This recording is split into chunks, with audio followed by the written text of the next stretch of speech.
Hello everyone, this is Kedar Shelar from NCAM Planning Solutions. I welcome you all in this short trick videos. In this video, we are learned to create milestones by three different ways. This is a sample schedule that we have created. The first way to create a milestones, go to the task tab. In the insert group, there is one milestone command. Click it, the milestone will be created. You can rename the milestone.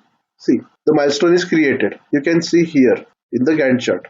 Now, the second way to create a milestone is to create one task here. Rename the task, let's say ground floor slab complete, and add duration 0 days. We know milestone has 0 days of duration. So you can see in the Gantt chart, the milestone has been created. And third way to create a milestone is select activity. It may have the duration. Now, what if your activity has a duration and that particular activity is a milestone?